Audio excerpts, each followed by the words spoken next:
Hello, everyone. It's Dr. Lisa L. Campbell, the Growth Motivator. Woo! I'm back. I'm back with another book review. Listen, for this book review, you need to get your favorite beverage because this one is going to be heavy. So, this book, Fool Me Once: Scams, Stories, and Secrets from the Trillion-Dollar Fraud Industry by Dr. Kelly Richmond Pope. So I got a couple of stages that I have to set for you. So, number one, I found out about this book by attending a conference for an organization that I belong to, the Healthcare Compliance Association. And she was one of the featured speakers. I'm always interested in hearing about fraud. But once she started to tell the story that um, is a part of this book, it all became a little clear to me. Okay, so this one of the stories in the book is about Rita Crondwell. Rita Crondwell from Dixon, Illinois. Now, you may know that name because if you watch the news like me, because she was one of many individuals that was pardoned by President Joe Biden when he was in office. So, pardon, I talked about fraud. So you're like, okay, there's definitely more to this story. So let me tell you about Miss Rita. So she was appointed the treasurer and the comptroller of Dixon, Illinois. She worked there for 30 years, like 3 decades. And she was known as this charismatic person. She had a reputation for her stewardship of the city finances. In fact, somebody said she looks after each and every dollar as if it were her own. Well, look at here. In fall of 2011, when Rita was on an extended vacation, the city clerk and the acting comptroller, her name was Kathy Swanson, discovered that there was a bank account called RSCDA. Her name is Rita Cronwell. Okay. And it had 179 deposits and associated, like, checking account activity. So Swanson didn't recognize she didn't recognize the accounts or the account as a legitimate city account. She's like, where did this account come from? So she in turn alerted the mayor.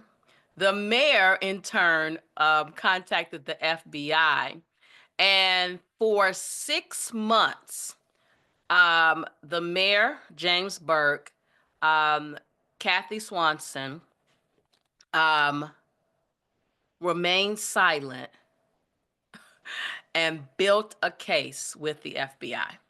Now, if you are a person who doesn't like to read, Dr. Richmond Pope actually wrote a documentary called All the Queen's Horses. You can actually watch that. And this lady got away with $54 million. So, as usual, I have to give you my 5 takeaways.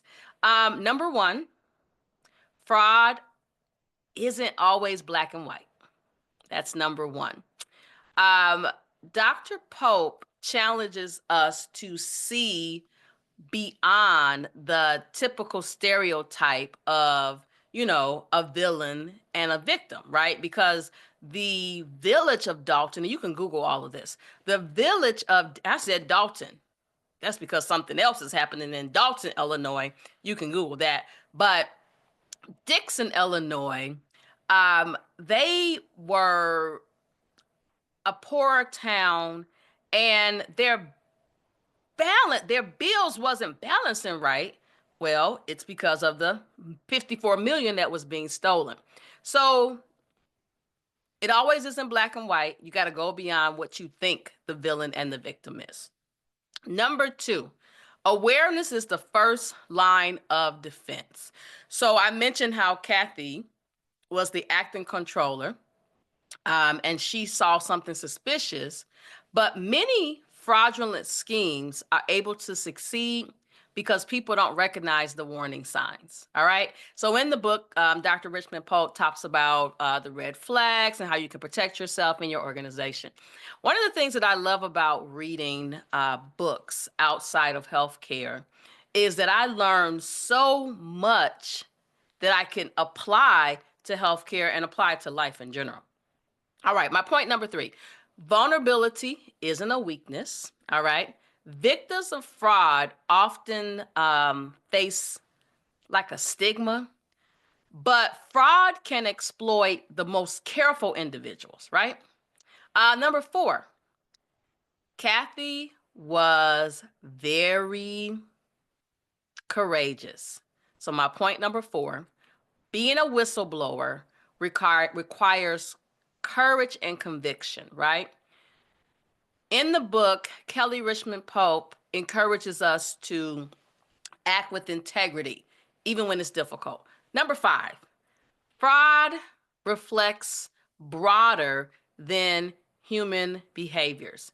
So in the book, she challenges us to reflect on your own ethical boundaries, your decision-making processes, so that you can encourage, promote, support organizational and personal accountability. So let me see if there is anything else in this book I wanted to tell you about. Definitely a good read. Fool me once. Watch all the Queen's horses. And listen, I was so fascinated by the story, I watched the movie twice. Well, guys, that is all for today. This has been Dr. Lisa L. Campbell, the Growth Motivator, another book review. Don't forget to scan my QR code if you want to see what I am reading.